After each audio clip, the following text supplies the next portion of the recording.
Halo Bob, kenalin nama aku Jauhar. Kalian bisa panggil aku Jo aja. Kalau kalian baru ngeliat aku, karena ini adalah video YouTube pertama aku yang aku buat di YouTube. Aku tuh senang banget buat nyeritain pengalaman-pengalaman horor, terus juga aku senang banget buat nyeritain tentang pengalaman-pengalaman heboh yang gong banget itu di awal dan di endingnya itu aku suka. Terus juga aku suka banget nyeritain pengalaman-pengalaman tentang teman-teman aku, pengalaman aku pribadi juga, pengalaman saudara aku, keluarga aku, segala macam aku suka banget cerita. Tapi sekarang aku pengen banget membagikan cerita yang aku tampung ke dalam otak aku ini kepada kalian. Jadi langsung aja nggak sih? Nah, jadi cerita yang bakal aku bawain ini adalah cerita yang dimana ini cerita pengalaman pribadi aku, spesial video pertama aku sebenarnya. Nah, jadi Bub, yang aku bakal ceritain ini adalah pengalaman pribadi aku. Sebenarnya ini adalah pengalaman horor dan aku pengen cerita. Nah, tapi kebetulan yang bikin spesialnya adalah aku ceritain pengalaman ini ke kalian para bubub aku. Itu jadi aku tuh ngalamin pengalaman horornya itu tuh di rumah ini. Di kamar, enggak sih, iya di kamar ini ada juga.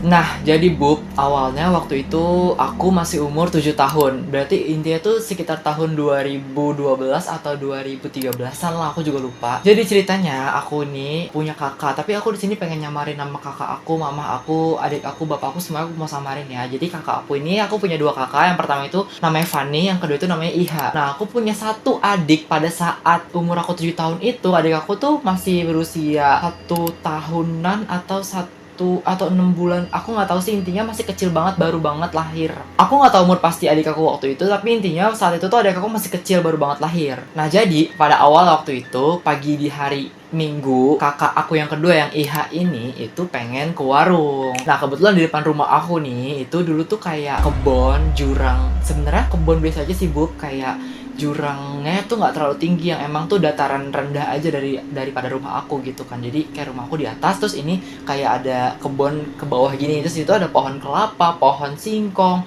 pohon apapun ada di, kayaknya ada pohon nangka juga seingat aku, tapi sekarang udah jadi perumahan gitu ya teman-teman.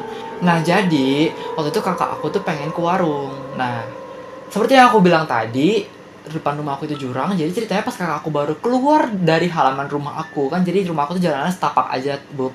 Nah, pas keluar dia tuh ngelihat ada dua ular lagi kejar-kejaran. Nah, kebayang gak tuh, Bob, sama kalian? Kayak ular tapi kejar-kejaran. Kakak aku di situ bilangnya kayak cerita ke mama aku. FYI, aku manggil mama aku nih Umi ya. Umi, waktu itu tuh kakak tuh liatnya kayak dia tuh kejar-kejaran kayak lari. Kalau ular itu kan melata ya, Bu.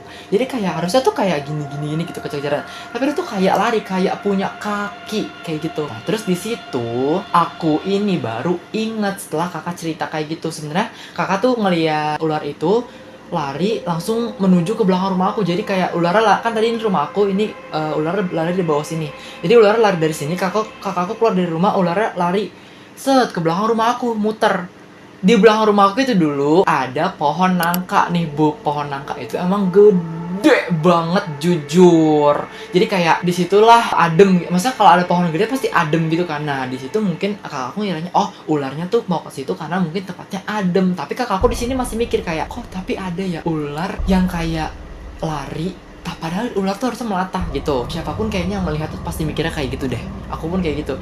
Ular yang lari ke belakang rumah aku ini langsung melikar di batang pohon nangka yang tadi aku bilang gede itu. Jadi kayak ini batang, terus dia tuh melikar, abis lari set langsung kayak lompat melikar gitu loh dua-duanya. Kayak mereka tuh kalau kucing tuh kayak mau kawin gitu, tapi ini tuh ular, aku juga nggak tahu sih ular tuh sebenarnya kawinnya emang kayak gitu apa gimana, aku nggak tahu. Intinya di batang pohon nangka itu dia tuh melikar gitu, berdua langsung kayak set melikar gitu, Bu. So, aku yang kayak, aku denger cerita dari kakak tuh kayak, hah?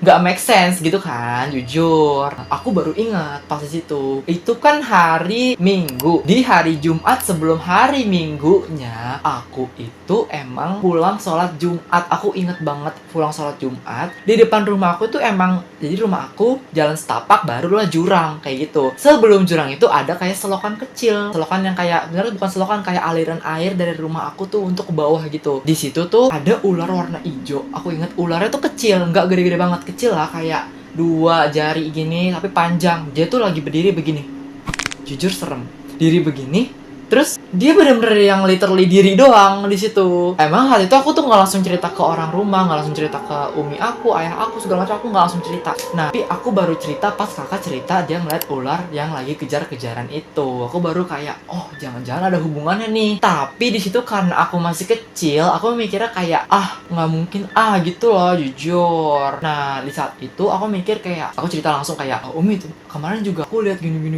gitu kan. Ah emang ya umi aku tuh yang kayak nggak percaya gitu loh. Cuma kadang emang keluarga aku tuh selalu yang kayak jangan-jangan gitu, kayak tapi nggak yang oh fix ini tuh gangguan jin segala macam gitu, enggak. Jadi kayak ya udah biasa aja gitu loh Bub, kayak ya udah gitu.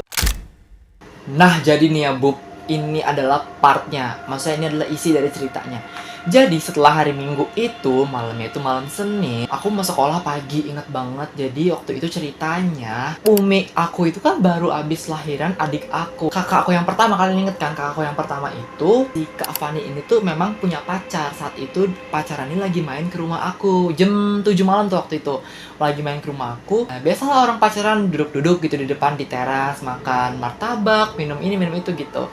Maksudnya minuman, bukan minum-minum ya. Kakak aku yang kedua ini ceritanya mau masak mie, tapi di rumah aku nih nggak ada mie, dan emang lagi nggak ada makanan saat itu. Memang waktu itu umi aku lagi yang kayak belum terlalu pulih banget lah gitu. Kakak aku ini pengen keluar mau beli mie instan biasa. Saat itu aku nggak tahu kalau misalkan kakak lagi mau beli mie. Saat itu aku nggak tahu kalau kakak ini lagi pengen beli mie. Nah, pas kakak udah pulang nih masuk, aku lihat dari kamar, kakak aku bawa mie. Di situ aku sebagai anak kecil yang kayak, ih aku pengen juga gitu loh Bub, kayak yang namanya juga anak kecil gitu, pengen aja gitu kan aneh. Nah abis itu kayak aku bilang lah ke umi kayak, umi aku pengen mie gitu kayak gini. Lah kenapa tadi kamu nggak nitip sama kakak gini gitu. Terus kayak ya udah, umi aku bilang yang kayak, Iha tolong beliin adanya mie gini. Terus di situ juga aku tuh nggak mau ikut ke warung, nggak tahu kenapa aku emang kayak pengen dibeliin aja gitu ya. Namanya juga anak kecil ya. Ini kayaknya kakak tuh bad mood di situ, kayak mungkin dia udah mau masak mie tapi tiba-tiba disuruh balik lagi lah ke warung. Nah memang warungnya itu tuh jaraknya lumayan agak jauh, sebenarnya nggak jauh-jauh banget, cuma ada warung deket rumah aku tapi dia tuh sering tutup, jadi otomatis kakak mungkin harus ke warung yang lebih jauh kayak gitu. Dan mungkin hal itulah yang membuat kakaknya menjadi bad mood gitu loh Bob. Nah selesai itu kakak pulang lah nih, cuk pulang. Nah tadi aku bilang apa, di depan rumah aku ada kakak aku yang lagi pacaran sama pacarnya di teras. Otomatis kalau kakak aku pulang beli mie lewat halaman rumah aku, masuk ke rumah aku, dia lewatin kakak aku yang berdua lagi pacaran ini. Biasanya nih ya Bub, biasanya nih kakak aku nih selalu yang kayak nyapa, atau kayak at least dia tuh senyum, atau kayak kak gitu, atau kayak makan gak gini, makan apa gimana, intinya basa-basi lah gitu. Nah ini tuh enggak. Dari situ kakakku yang pertama nih, Kak Fani nih, ngelihat kayak, kok ini anak jalannya jinjit gitu, jinjit gitu, jinjit banget sumpah, kayak orang jalan jinjit gimana sih gitu. Udah abis itu masaklah dia mie 7:30 tuh Bub. Nah aku di sini di kamar nunggu, kayak udah aku nunggu. Kalian tahu sampai jam berapa? Jam berapa dia masak mie? 8:30. Kalian make sense gak? Masak mie diaduk-aduk sampai 7:30 dari jam 7:30. Apa yang gak makar tuh mie? Ya nggak sih, jujur. Kakak aku yang di depan mungkin mau nggak tahu kenapa waktu itu dia masuk, Kak Fani ini masuk ke dalam. Abis itu aku nyamperin Kak Fani, aku bilang kayak, Kak kok Kak Iha lama banget sih masak mie-nya? Kayak udah hampir sejam, kayak udah 2 jam nggak sih? Itu hitungannya berapa sih kalau 8:30 sampai 8:30 itu udah lama kan? Disamperin lah sama Kak Fani, disamperin ke belakang. Abis itu dari belakang nih, pas disamperin, jadi ceritanya rumah aku tuh ini ruang tamu, ini lorong, belok sini baru dapur. Kakakku masak mentok di sini. Ini jendela, paham kan? Jadi kayak letter L gitu loh dapurnya. Jadi kayak ruang tamu lurus belok letter L, ini mentok jendela, paham? Kompornya tuh di situ, di depan jendela itu. Nah kalian harus ini tahu nih. Jadi kan gorden aku itu, gorden jendela itu warnanya merah ya. Ingat, warnanya merah. Nah di situ emang ditutup karena udah malam. Nah kebetulan di balik jendela itu kebun. Dari samping rumah aku tuh kebun gitu loh Bub. Jadi kayak ada pohon pisang, pohon singkong kayak gitu-gitu. Emang gelap kalau malam, kalau misalkan nggak ditutup ya udah gelap gitu kan. Ya aja tutup aja gitu. Dari belakang kita berdua, aku berdua kayak ngelihat kakak cuma kayak gini. Ini jendela kan, aku di belakang mereka kan.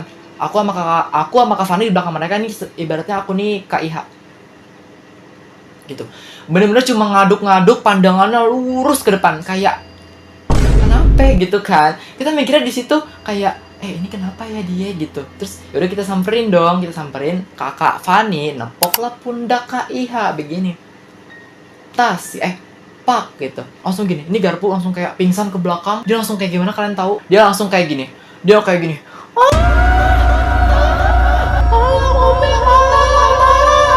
Kayak gitu. Nah, aku mikir gini ya, Bub, kayak kenapa dia? Terus habis itu aku langsung kayak, nah Umi aku disitu kan masih kayak masa pemulihan gitu kan. Aku yang kayak, Umi kakak ya kenapa gini gitu. Terus kayak Umi aku inget banget, Umi aku masih pakai korset. Kalian tahu gak sih kalau orang habis lahiran tuh masih pakai korset gitu? Umi aku langsung lari, tahu gak sih, lari keluar. Di situ pacar kakak aku yang di depan rumah itu tuh, sebenarnya namanya Bang Ari. Bang Ari ini langsung kayak, Umi kenapa Umi gitu. Aku di situ kan bingung ya, aku langsung ke kamar ngejagain adik aku. FYI lagi nih, Bu. Jadi ayahku tuh di situ lagi tugas malam. Memang ayahku tuh kerjanya kayak dari jam 7 malam sampai jam 7 pagi. Misalkan besok kan dari jam 7 pagi sampai jam 7 malam kayak gitu.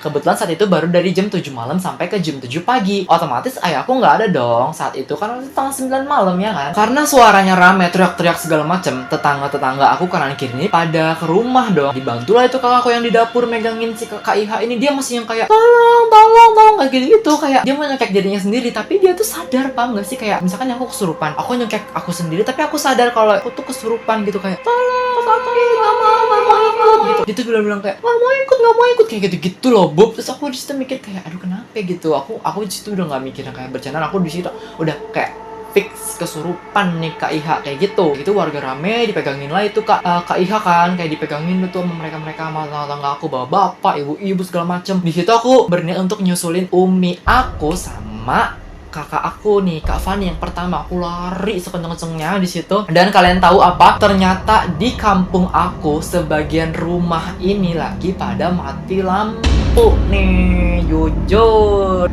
jujur jadi kayak agak nambah suasana seramnya gitu loh. Karena kan kayak, tapi untungnya rumah aku lagi nggak mati lampu waktu itu.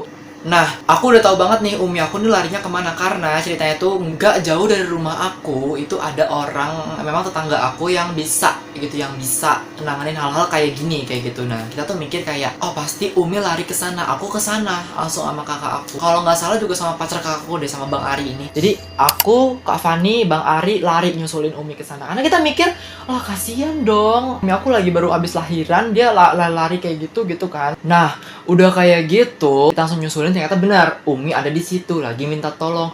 Pak, tolongin anak saya gini gitu. Nah, habis itu kayak barulah tuh dia karena mungkin emang urgent banget. Biasanya itu emang tetanggaku nih kalau dimintain tolong kayak nanti dulu gitu, karena ini memang lagi kesurupan. Dia langsung lah lari ke rumah aku. Begitupun setelah Umi aku orang pintar ini itu sebetulnya namanya Pak Adi ya. Pak Adi, Umi aku pulang lari ke rumah. Aku, Bang Ari, Pak Fani langsung ke tempat kerja ayah aku. Karena tempat kerja ayah aku tuh di sini sebenarnya tuh nggak terlalu jauh dari rumah. Emang masih bisa dijangkau dengan jalan kaki sebenarnya, tapi agak jauh juga. Cuma kayak bisa lah gitu. Samperin.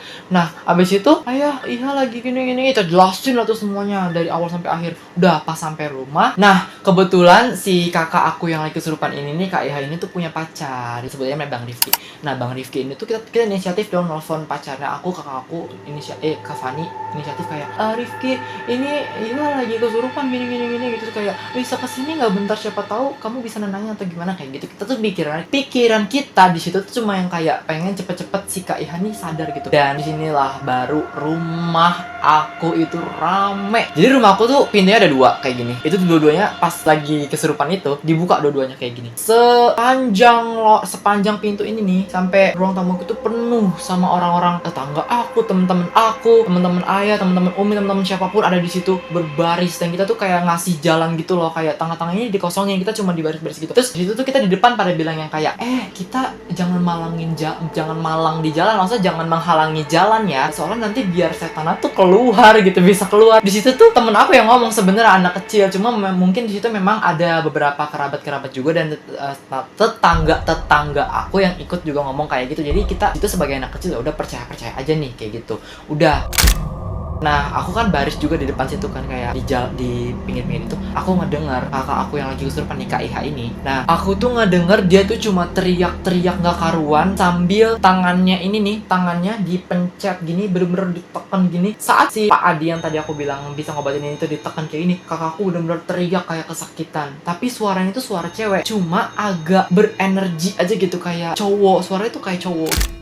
Nah, udah untuk kesurupan teriak, selesai lah nih ceritanya.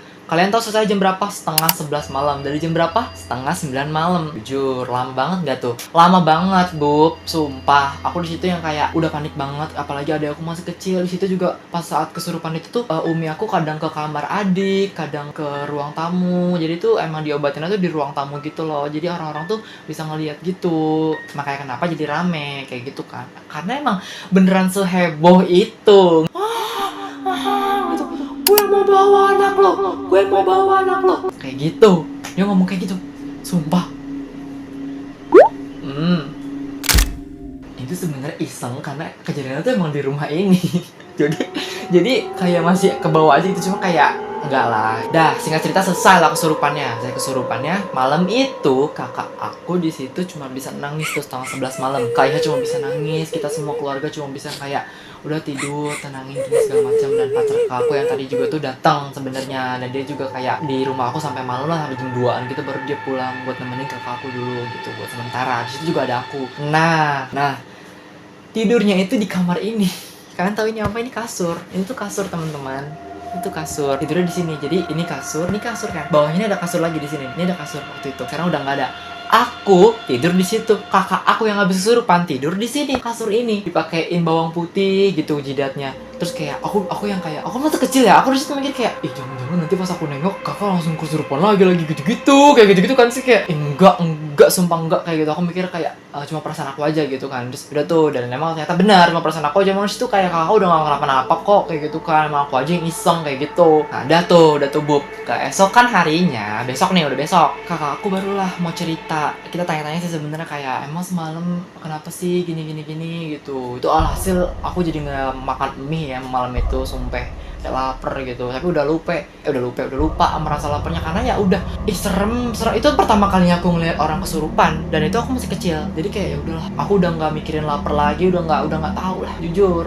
Nah, barulah kakak cerita. Abis itu dia bilang katanya semalam tuh ini cerita kakak ya kayak gini. Jadi semalamnya itu setelah kakak beli mie, sebenarnya dia bilang dia ternyata bener, dia tuh bete. Entah kenapa, mungkin karena dia bete ini, dia jadi pikirannya kosong, energinya jadi kebawa gitu mungkin lah gitu. Nah, BTW ini ceritanya juga diceritain sama si Pak Adi yang ngobatin kakakku ini ya. Jadi kayak dia udah cerita ke orang tua aku, terus dari sudut pandang Pak Adi juga, dari sudut pandang orang tua, dari sudut pandang si Kak Ihanya sendiri kayak gitu. Nah, cerita lah tuh kita sekeluarga berunding kayak gitu. Nah, jadi pertama dari kakak aku bilang katanya setelah pulang dari warung untuk beli mie yang kedua kalinya, kakak aku tuh ngerasa udah nggak sadar. Jadi pas kakak aku ngelewatin kakakku yang lagi pacaran tadi tuh, yang malam-malam itu, dia udah nggak nyadar di situ. Dia udah udah ngerasa dia udah nggak di situ kayak gitu. Pun sampai dia masak mie di situ katanya, kalian inget kan gorden warna merah yang aku bilang tadi di dapur, yang ngeliat ke situ. Katanya di situ ada cowok. Memang cowok itu ganteng banget, sumpah, jujur cowoknya tuh ganteng banget. Dia bilang kayak dia pakai jaket warna merah, habis itu kayak sini gitu. Tapi tuh di situ aku mikir kayak ini kan ada gordennya ya, warnanya merah di situ tuh, tapi ada orangnya kayak gorden bergambar. Aku juga nggak ngerti gimana di situ, tapi aku cuma ngeliat kayak sini ikut kayak gitu. Si cowok ganteng ini bilang kayak gitu. Nah, udah kayak gitu. Jadi di pandangan kakakku tuh cuma kayak gitu doang. Udah tiba-tiba kakakku bangun dan orang udah rame. Sumpah, orang udah rame. Kayak udah dikelilingin Pak Adi, tetangga, keluarga, pacarnya, segala macem. Aku juga ikut di situ, kayak udah ramai. Jadi itu benar-benar gak nyadar apa-apa kayak gitu. Menurut Pak Adi itu ternyata asal usulnya adalah ceritanya sosok yang merasuki tubuh kakak Iha ini adalah laki-laki. Siapa laki-laki itu? Laki-laki itu adalah yang dia lihat di gorden warna merah itu loh, Bu. Sumpil. Jadi kayak, oh, oke, di sini aku udah mulai nangkep nih. Jadi asal-usul laki ini tuh dulu katanya memang dia ada lah di kampung ini. Tapi si Pak Adi ini nggak cerita kayak dia tuh sebenarnya tinggal sama keluarga ini. Enggak gitu. Jadi dia tuh cuma cerita yang kayak dia tuh memang dulu adanya di kampung ini. Lalu dia itu meninggal di sumur di dekat rumah aku. Memang jadi rumah aku nih ada kuburan gitu sebelah sananya, cuma emang nggak jauh tapi deket. Memang kalau kita lihat gini ada kuburan gitu. Emang itu pemakaman umum kayak gitu. Cuma Pak Adi ini nggak bilang kenapa nyuburnya, kenapa kayak gitu, penyebab itu nggak bilang. Cuma emang dia penunggu si sumur itu. Nah, kebetulan jadi tuh gini layoutnya. Ini kuburan, ini pohon bambu, ini sumurnya. jalan setapak, ini rumah aku. Kayak gitu. Kakak aku memang suka lihat si makam ini kalau sore, kalau malam gitu. Dan kakak aku memang punya jaket couple sama pacar yang tadi aku bilang itu warnanya merah. Entah kenapa si sosok ganteng ini, yang kakakku bilang ganteng ini, yang merasuki dia ini suka warna merah kayak gitu. Jadi pas kakakku lewat, dilihatlah itu dia kayak, ih cantik ya, pakai jaket warna merah. Mungkin dia mikirnya gitu ya, terus dia mau ngegodain apa gimana, entah gimana, mungkin sosok itu jadi ikut sama kakak aku kayak gitu. Terus nih ya Bub, sumpah, asal kalian tahu, si sosok ganteng ini itu main gadget, main HP, sumpah. Jadi di deket makam itu dan pohon bambu ini itu ada tangga buat menuju ke komplek bawah. Tapi tangga tuh kayak udah nggak digunain gitu, kayak bener-bener udah, ya orang itu deket makam, deket pohon bambu, orang juga kayaknya takut lewat situ. Emang tuh hawanya serem kalau lewat situ. Aku juga sering lewat situ waktu itu. Terus disitulah dia katanya suka nge-SMS sama nelfonin orang yang dia sukai. Aku nggak tahu, tapi kakakku kayaknya tuh nggak sampai yang di call, sampai di SMS gitu. Karena itu udah 2013 tadi aku bilang kan. Jadi kayak belum ada WA mungkin, cuma mungkin dulu nggak yang tren apa gimana gitu. Mereka masih menggunakan SMS dan telepon biasa kayak gitu. Katanya, kata Pak Adi nih, si sosok ganteng ini tuh udah yang kayak didoain biar dia tenang, udah yang nggak kayak ganggu lagi. Dan semenjak kejadian itu pun memang udah nggak ada yang sering diganggu lagi. Dan memang nih ya Bub, jadi tuh sebelum kakakku udah ada beberapa yang jadi korban. Ya itulah yang tadi aku bilang, kayak itu telepon di SMS terus kayak diganggu kalau lewat situ dengan si sosok ganteng ini kayak gitu.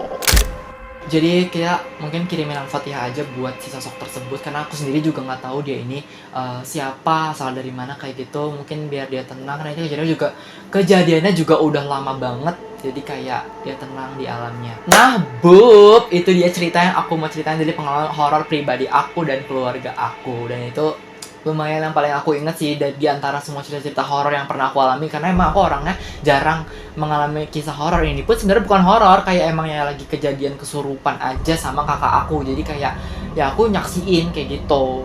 Yeay, akhirnya ya Bub, kita udah sampai di penghujung cerita. Kalian jangan lupa subscribe, komen, like, share juga ke teman kalian. Siapa tahu atau kalian mau berbagi cerita-cerita seru, cerita heboh, gibah yang gong, horor, mistis, semuanya itu aku bakal ceritain di sini, sumpah. Karena aku benar-benar suka banget cerita, jujur.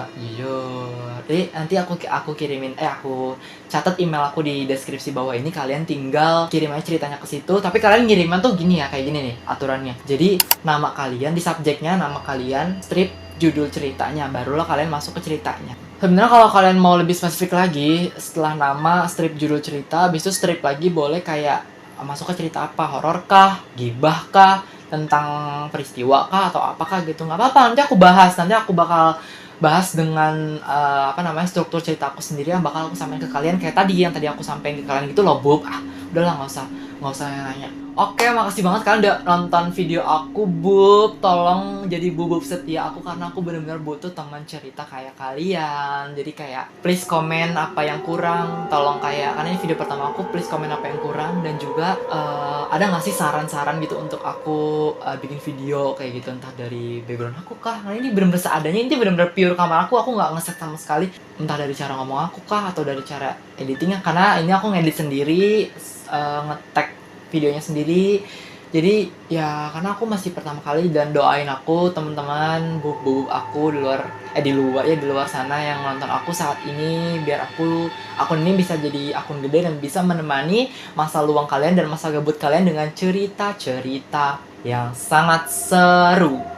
Oke, bye bye guys. Dadah bubuk.